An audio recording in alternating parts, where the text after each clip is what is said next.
Hello, students. Nice. Well, it's not. I don't get to see you, but nice to be able to give you this lesson anyway, despite being home. So we're gonna start by finishing off chapter D 1.1, and so the last little bit where we left off was this using we're different technologies using our understanding of replication. And here is the PCR or polymerase chain reaction, and the following tools of analysis of DNA were important. So for example, I'm just going to repeat a little bit here. This is what we covered.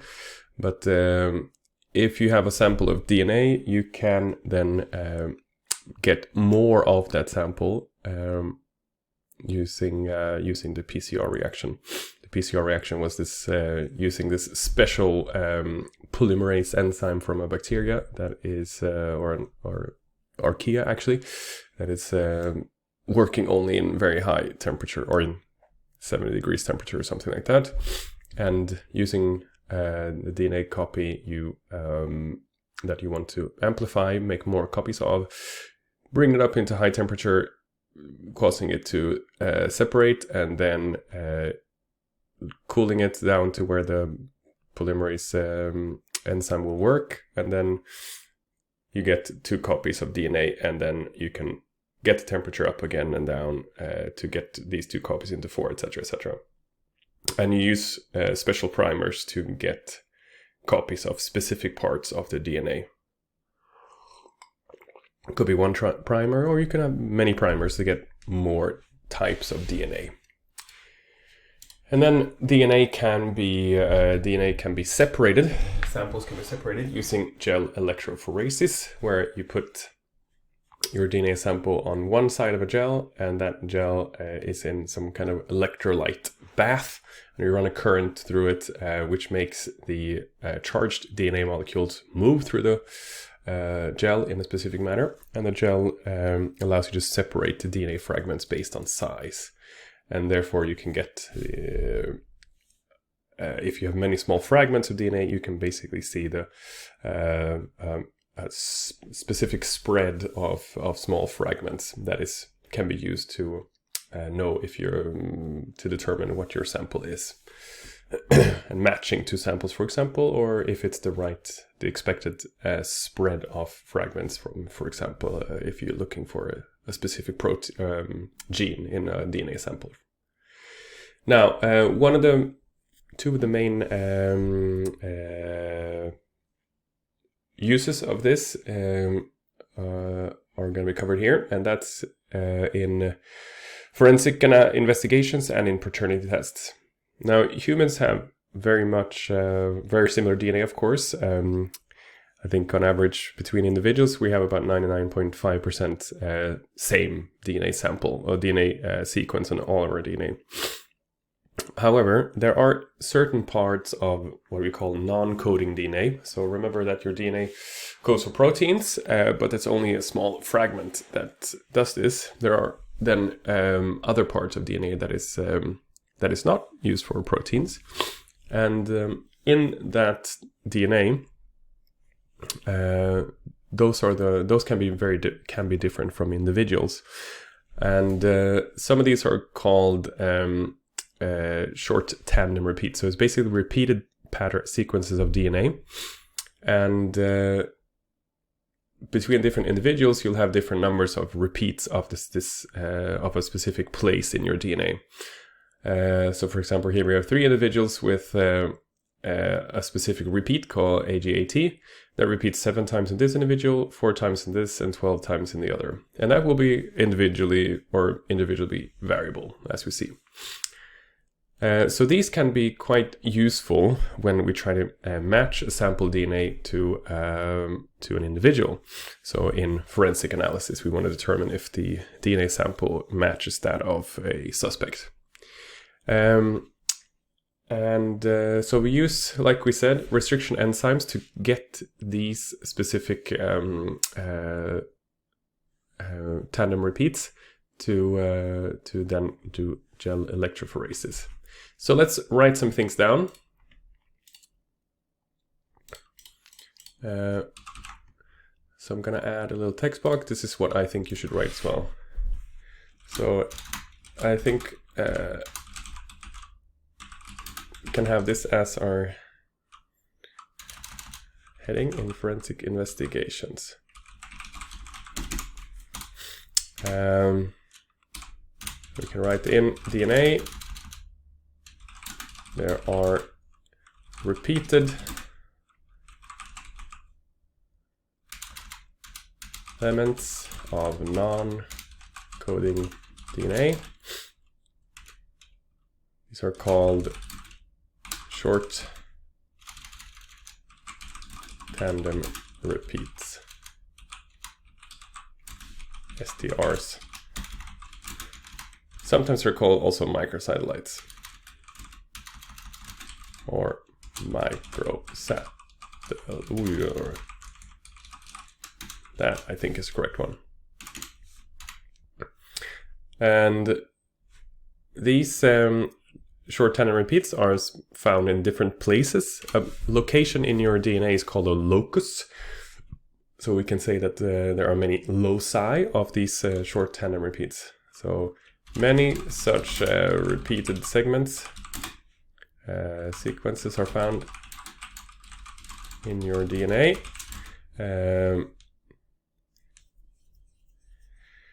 At different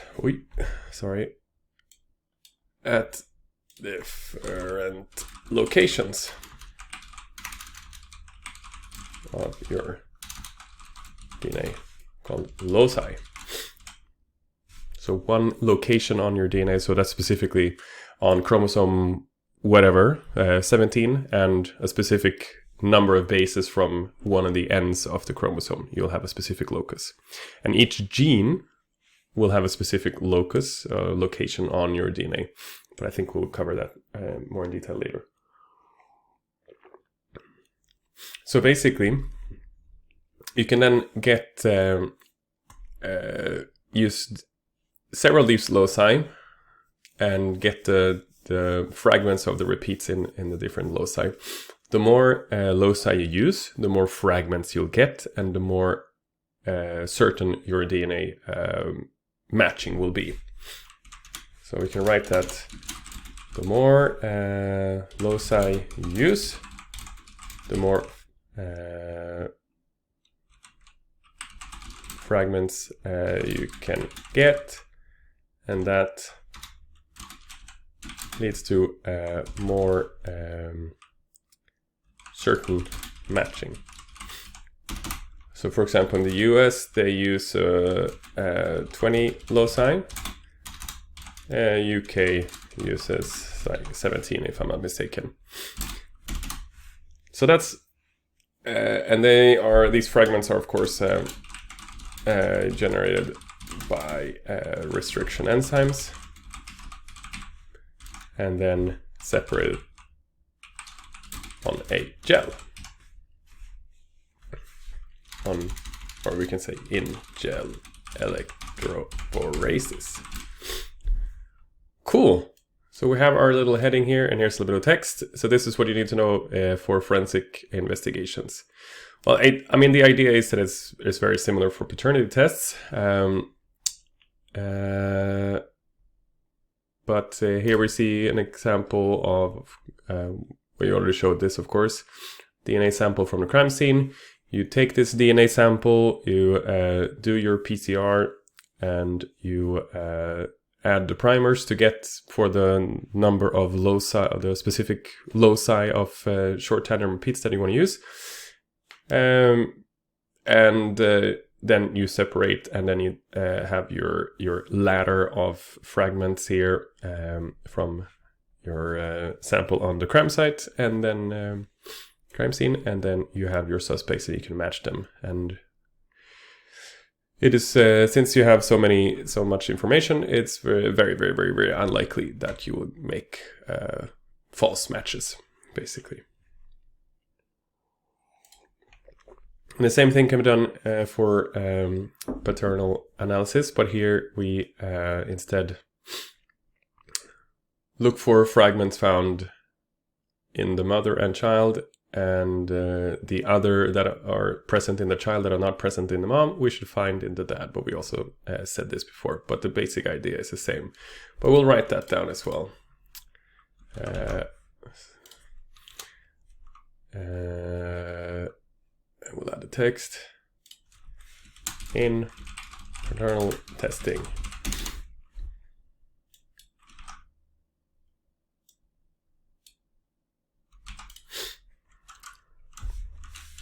Use the same types of techniques, but matches, compares child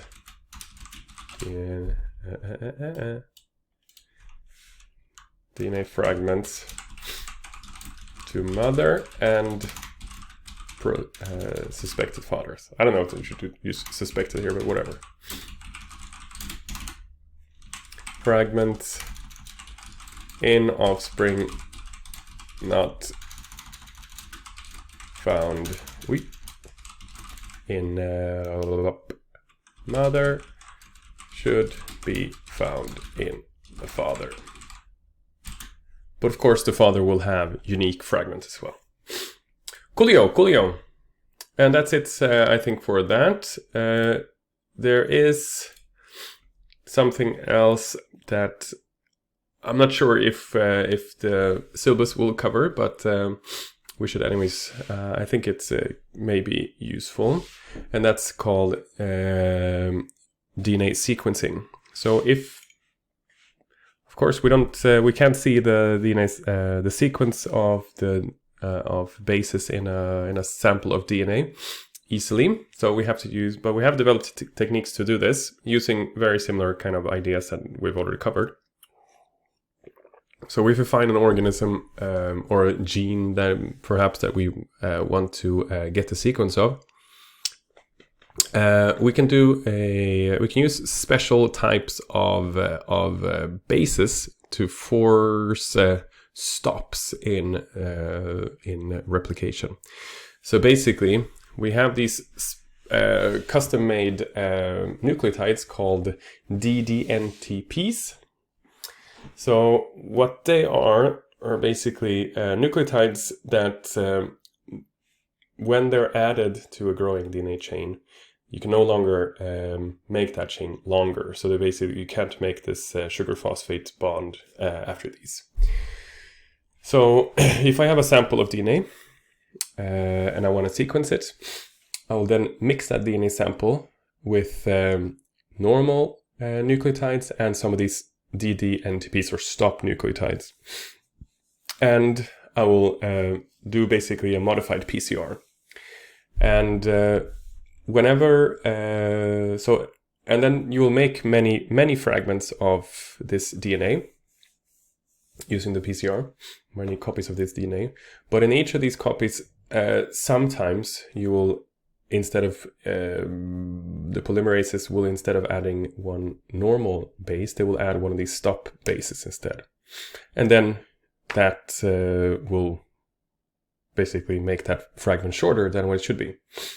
Now, since you do this so many times and you have higher number of normal nucleotides than you have of these stop nucleotides, you will get many fragments, and you will probably get fragments of all different lengths.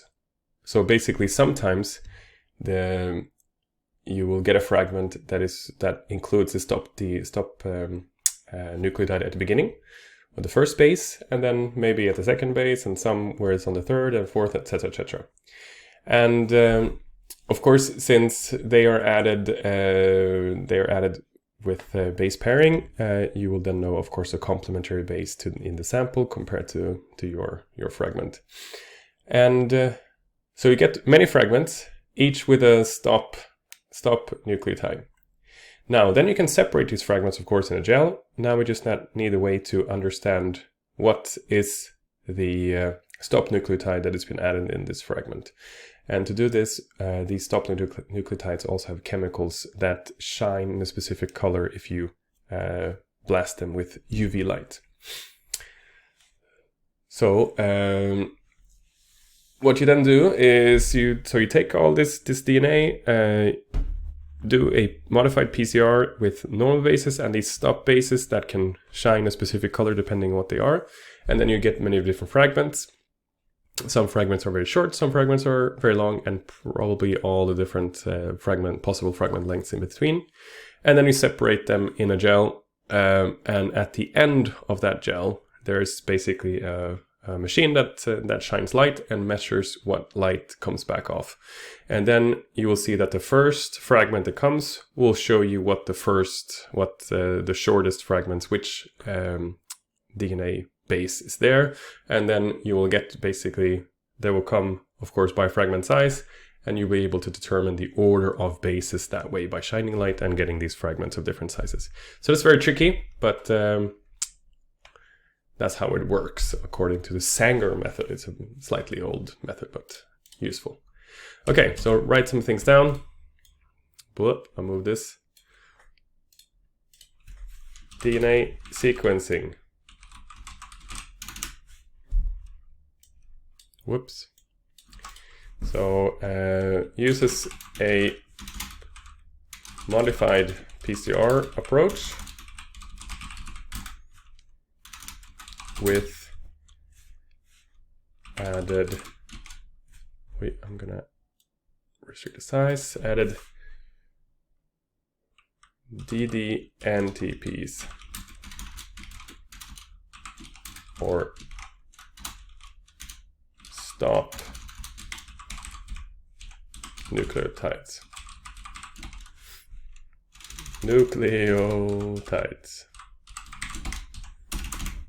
So basically, we then have normal. We also include the normal nucleotides, and then in PCR, you will get randomly get either normal or stop nucleotide.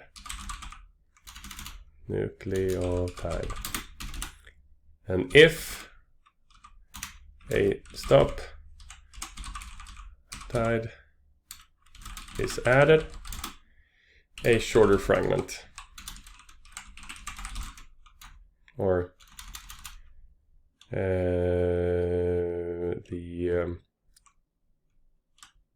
what do you call it? The elongation of DNA is halted. A shorter fragment with a stop nucleotide at the end.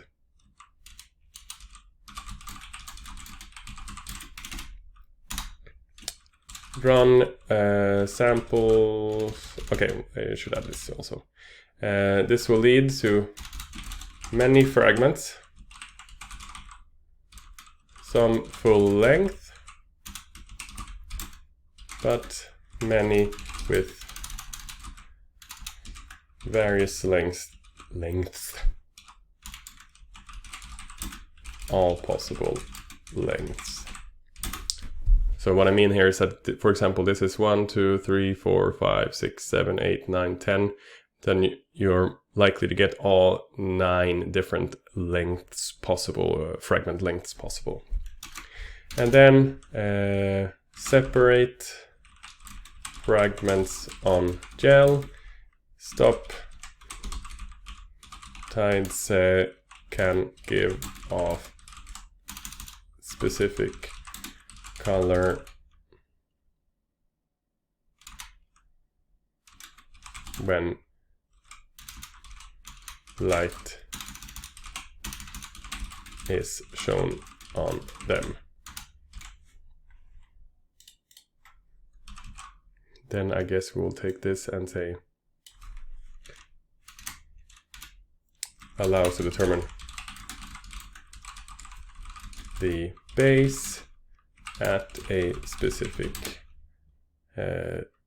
location in DNA sample. And then we have sequenced the DNA. What did I do now? So that's a very tricky one. Not sure if it's going to be part of the syllabus or not. I'll let you know if I get some more information about that. But definitely DNA profiling in paternity tests and forensic investigations will be important. Cool. So that's it for D11. Yay! Which means we can go rapidly over to the next one. D1.2. So we will run for 20 minutes here as well. And then I will stop so you don't get a huge recording to watch here. Okay, so protein synthesis. This is the other, of course, very important, or maybe most important function of DNA, is to regulate the function of cells by regulating which types of proteins cells produce. And the central dogma of let's see, sorry, my kid woke up during his nap, so I had to go put him back to bed. Anyways, so the central dogma is basically describes that there's an idea in biology that DNA is the genetic blueprint of all the proteins in the cell, and that this information is transcribed into RNA and then translated into protein. So these are this is basically the protein synthesis part of it, and that information only goes in this direction is also part of the central dogma. But the DNA codes for RNA, that codes for protein. That's basically the central dogma. And as you see, it is a little bit strange that we have DNA in general here. The first organism, or one of the ideas for the origin of life is that it was first RNA. RNA has the information to make proteins, so you basically only need these two actually. But why do we have then the DNA now? And the idea is that DNA is a much more stable type of molecule than RNA is. RNA breaks down much more easily than DNA does. So that the idea is that the first RNAs that could make DNA copies of themselves that information would stay around for much longer. That would be favorable in evolution. Okay, but we can say a few things here. Wait, why did this? There we go. Central dogma. This is a DNA DNA codes for RNA that codes for proteins. So DNA holds the genetic information within cells and regulates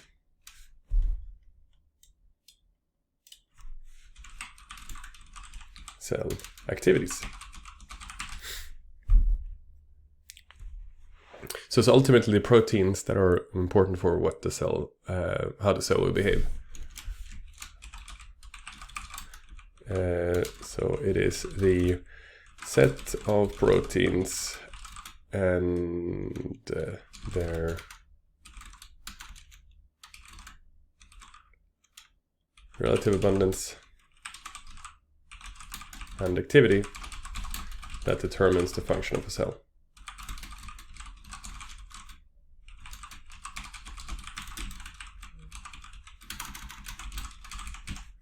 Cool.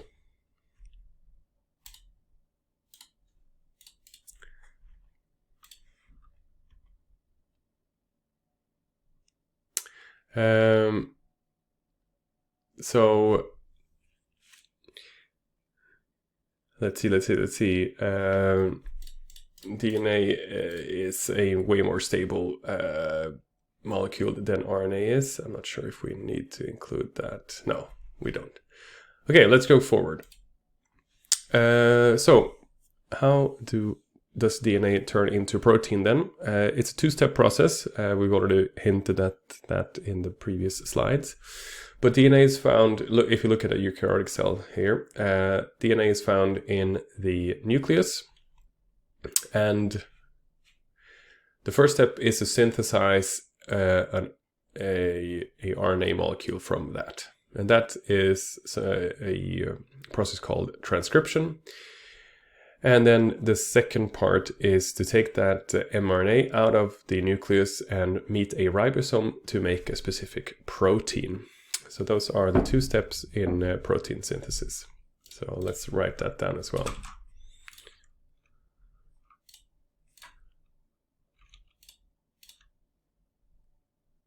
Let's see, move. So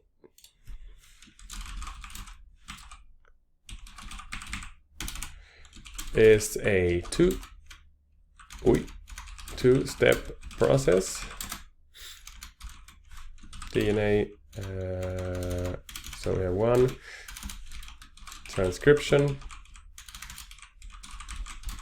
where DNA is transcribed into an RNA molecule. Whoops. Called messenger RNA or mRNA.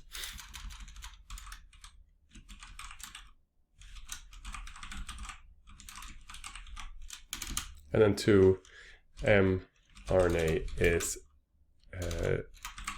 sequence is trans, or so it's do like we did make it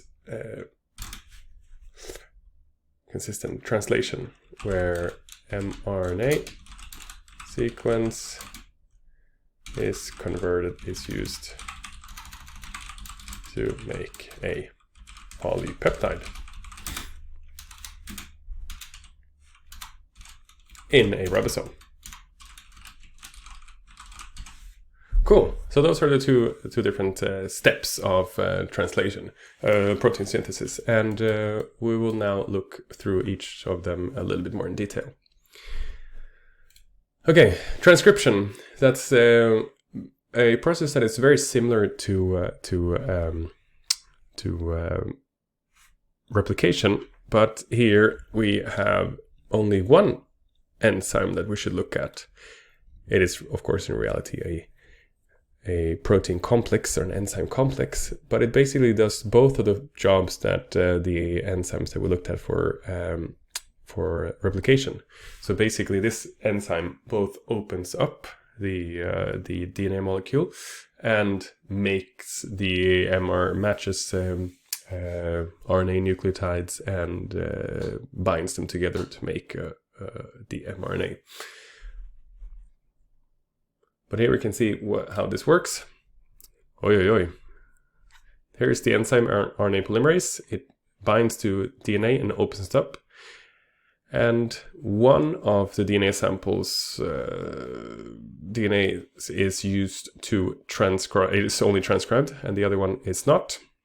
I'm not sure if you hear the music at the same time that I'm speaking. That would be awful, but maybe you do. But it says here it's only one of the DNA strands that is being transcribed. That's a little animation, and here we can see how it works as well. So here you have the DNA that is used as a template for making the mRNA. The mRNA is then created by taking RNA nucleotides and fusing them together within the sugars and phosphates. And this RNA polymerase works also using a special directionality, but that's only for higher level. We'll get back to that later. But that's how it builds it up, by putting nucleotides on top of each other, and it base pairs to get the right nucleotides. So you get the information in the DNA is available in the mRNA. So the sequences here are, of course, dependent on each other. And finally, this is basically the same idea, just looking at a different way. RNA polymerase opens up the DNA, generates a transcription bubble, and free RNA nucleotides are matched to one of the strands of DNA, and we get and fuse together, and we get our mRNA that way. Let's see. So let's write this down then. So transcription.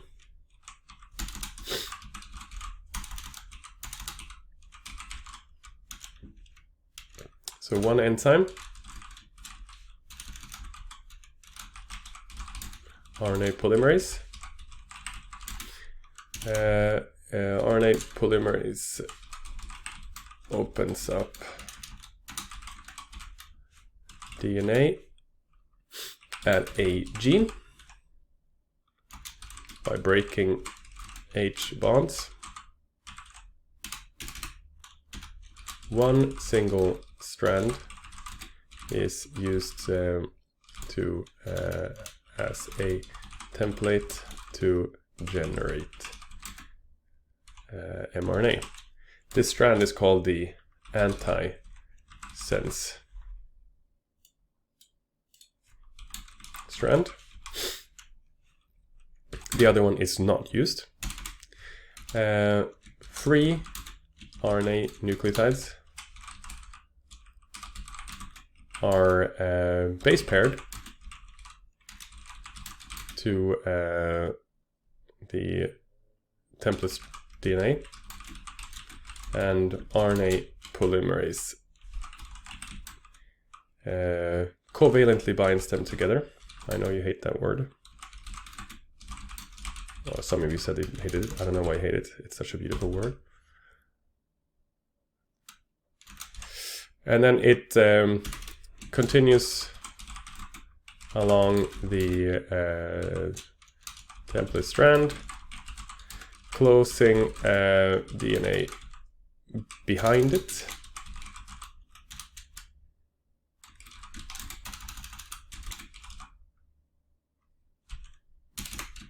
When a gene is transcribed completely, RNA polymerase detaches along with mRNA. So this means that nothing happens to the DNA molecule afterwards. It's just opened up, transcribed, and then closed.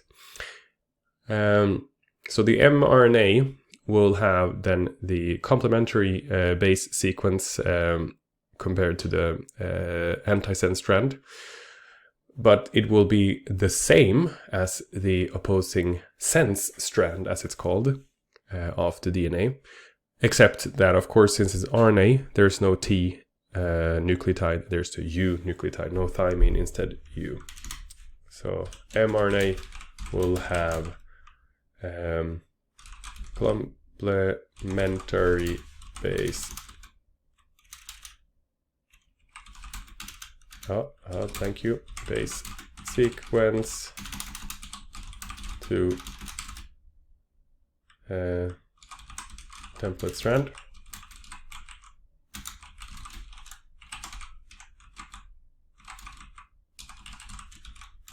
Except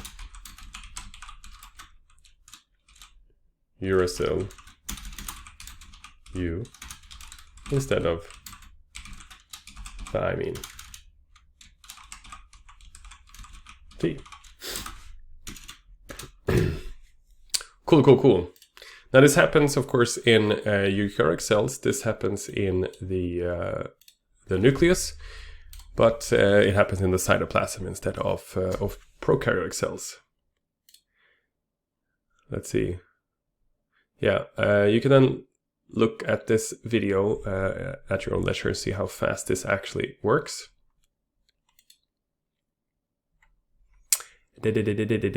Okay. This we've already said. So I'm not going to say much about it anyways. Yeah, we said all this information here. So we're not going to say more about it here, but that you have hydrogen bonds between the the DNA with the carries the information. RNA polymerase binds, opens up the hydrogen bonds, and then it uses the hydrogen bonding complementary base pairing mechanism of the RNA nucleotides to the DNA nucleotides, and then binds them together. Okay. Now, to get the specific activity of specific genes, you can then turn this transcription on and off to get more or less of that protein that the gene codes for. So, for example, in humans, we and many other organisms are multicellular with many different cells that have many different types of functions. You have the same DNA in all your somatic cells, but more or less, barring small mutations.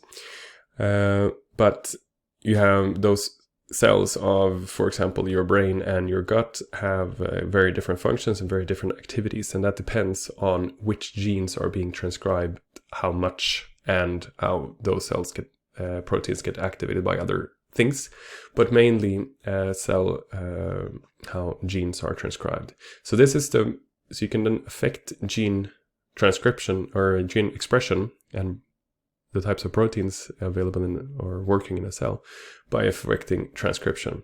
So when we talk about gene regulation, this will be very important.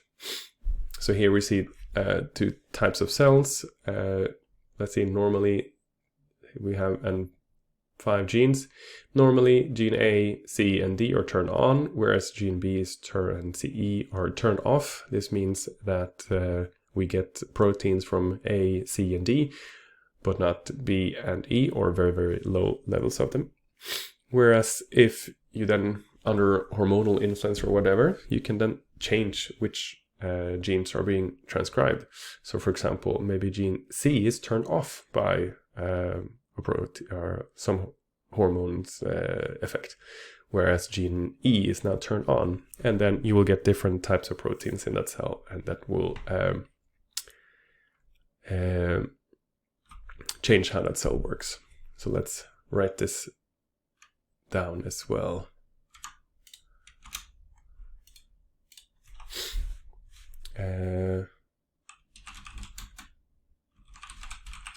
Gene regulation of gene expression.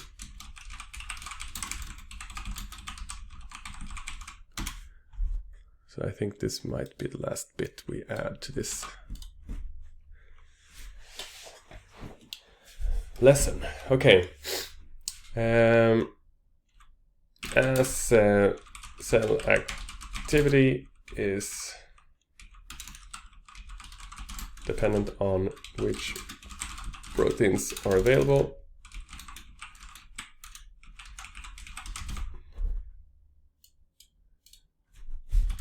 cell activity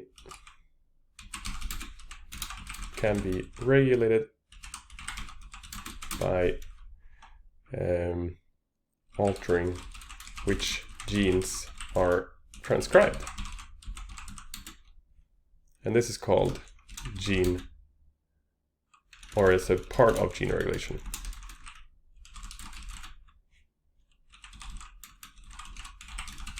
It's called gene expression.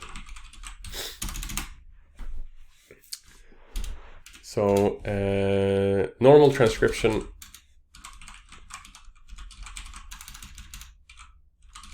of genes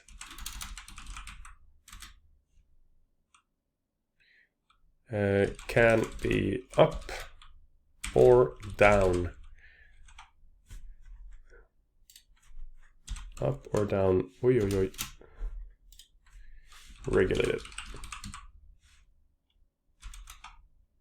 by, for example, hormones. And this changes the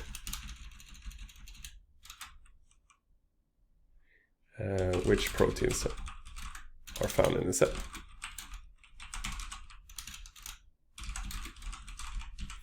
Now you can also permanently turn off gene expression by basically making that part of the chromosome completely tightly packed all together.